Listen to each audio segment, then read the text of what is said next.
Poesía. Doña Pitu Piturra, de Gloria Fuertes.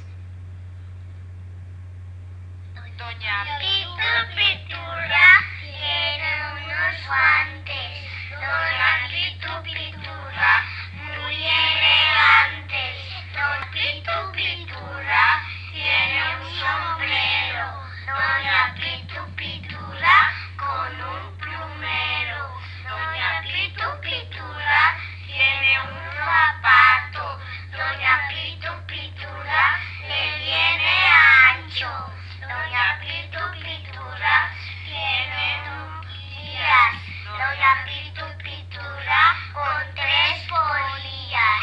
Doña Pitu Piturra tiene unos guantes.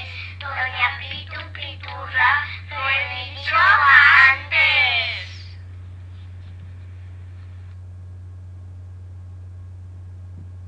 Esta poesía ha sido realizada por el alumnado de Educación Infantil de 4 años del CEIP Gloria Fuertes de Alzira con motivo de la celebración del Día del Libro el 23 de abril de 2011.